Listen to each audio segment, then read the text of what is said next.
মালটা নিয়ে আপনি বিভিন্ন গ্রুপ, পেজ বা অন্যান্য প্ল্যাটফর্মে দেখবেন আইএলটিএস ছাড়াও মালটাতে অ্যাপ্লিকেশন করা যায়, আইএলটিএস ছাড়াও মালটাতে যাওয়া যাচ্ছে, এই ধরনের ইনফরমেশনে সয়লাভ হয়ে গেছে।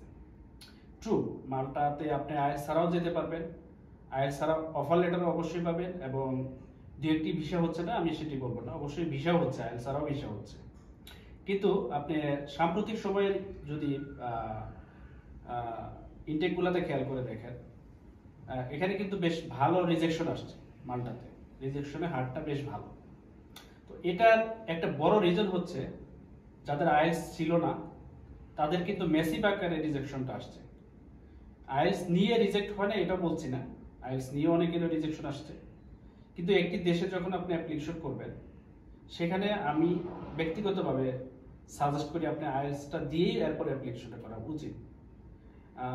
আপনি যদি আইএলটিএস দিয়ে অ্যাপ্লিকেশন করেন এই মাল্টার মতো আরো যে দেশগুলো আছে এগুলোতে, সেক্ষেত্রে কিন্তু ভিসা রেশিওটা অবশ্যই বাড়বে।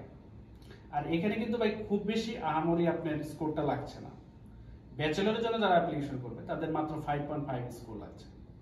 সো 5.5 এই স্কোরটি খুব আহামরি একটা স্কোর না। আপনি যদি আমাদের আইএলটিএস স্কুল বিডিতে মোটামুটি 1-1.5 মাস সময় দেন, গাইডলাইনগুলো ফলো করেন, এটা আমি গ্যারান্টি দিয়ে বলতে পারি এই স্কোর আমরা এনে দিতে পারবো ইনশাআল্লাহ।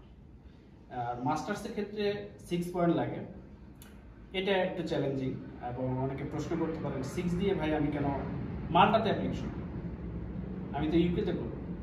ফাইন, আপনার যদি বাজেট ভালো থাকে, ইউকে অ্যাফোর্ড করার মতো যদি আপনার সেই সামর্থ্য থাকে, অবশ্যই আপনি ইউকেতে যাবেন।